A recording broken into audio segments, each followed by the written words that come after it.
Well, theology initially for me is just simply loving God with your mind. That's the in some sense the head. And it really can't be disconnected from the heart and the hands, of course. Um, Many people who've become are part of faith traditions, they don't think of themselves as theologians, but the minute they start thinking about suffering or war or violence, they become theologians. And the job of a theologian is to help people to try to put their lives in a framework that's going to be healthy for them and the world. Uh, the problem of evil is obviously one of them that is key, and people try to figure, well, where's God in all of this? And of course, the public language is that somehow or other God caused this, or that you're being punished for your sins, or if you want to move to the new spiritual movements, you're being punished for your negative thinking. Uh, it's always a danger for a minister or priest to be at a wedding reception. We, like everyone else, like to have a drink and an hors d'oeuvre. And more often than I can imagine, somebody's come up to me at a wedding reception and begun a discourse about some event that's happened in their lives. Now, I'm just wanting to have a gin and tonic myself, but when you're a theologian, you're on duty 24 hours a day. And when you're the person who just performed the wedding, you're on duty till you go home. And countless times somebody said, now I've had this issue and I'm struggling with a belief in God. And usually they find out that their issue is one that I agree with, that God didn't cause the miscarriage, that God wasn't trying to teach them a lesson. And the theologian tries to join head and heart in a way that helps us to move on with our lives creatively. The head isn't everything, and that's one of the keys to Bonaventure's and Francis and Clare's thinking. These people, Francis, Bonaventure, and Clare, are extremely erudite people with different kinds of gifts. Bonaventure obviously was the intellectual in the group. That was how he went with things. Francis was much more ambient. He was a poet. He was a troubadour, God's fool. Clare was very incisive.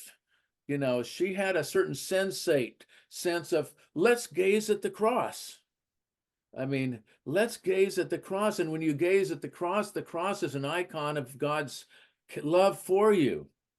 Uh, I think the theologian has to include all of those. And of course, theology, as Alfred North Whitehead says, and that all great religions begin with some sort of mystical experience.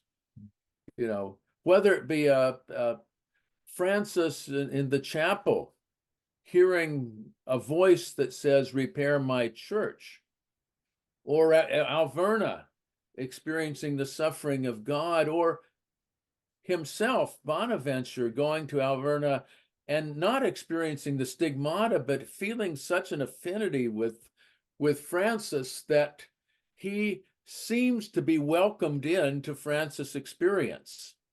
It's a truly mystical experience for Bonaventure, and Bonaventure can be read as very dry, but at the same context, when you read his soul's journey to God, or his stories about how to approach the life of Jesus. I mean, he's kin to Ignatius of Loyola. They both, in terms of the life of Jesus, they both want you to be there, right, watching the scene.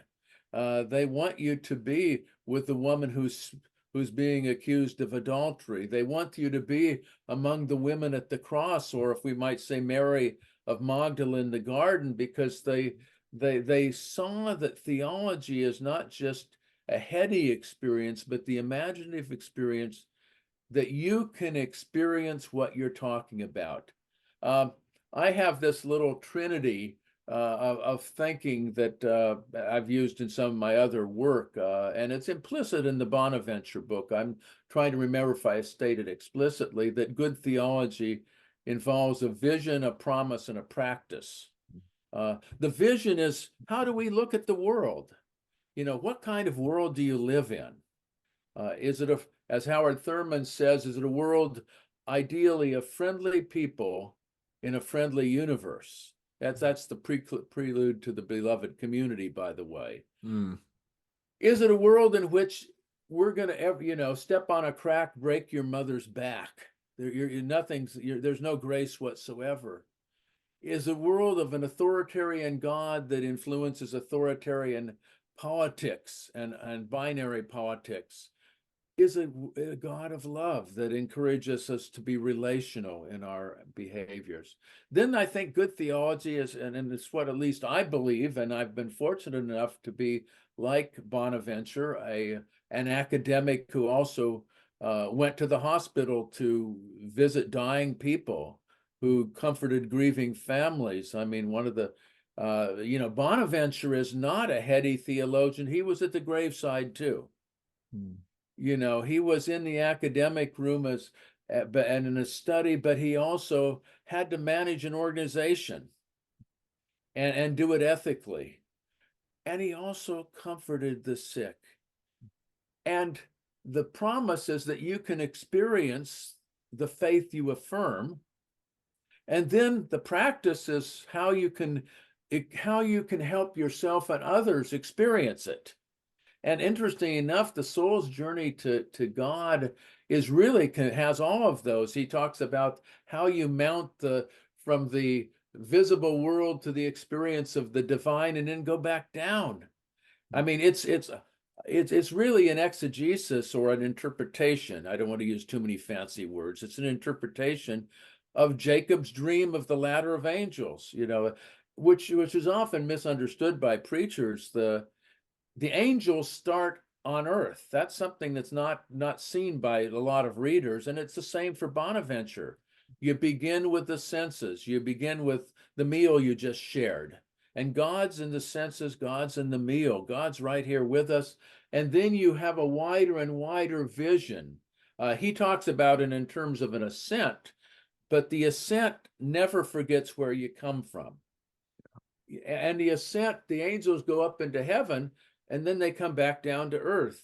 And so Bonaventure ascends unto heaven, and then he tries to keep the order together between the traveling monks and the ones that are like himself, scholastics teaching in congregations.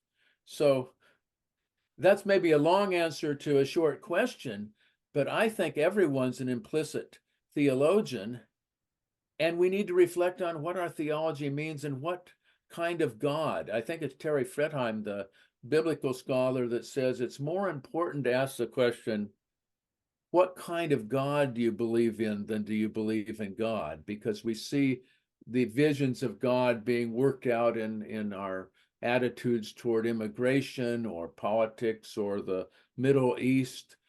Who's in and who's out? Who deserves our ethical consideration? Who doesn't? It matters.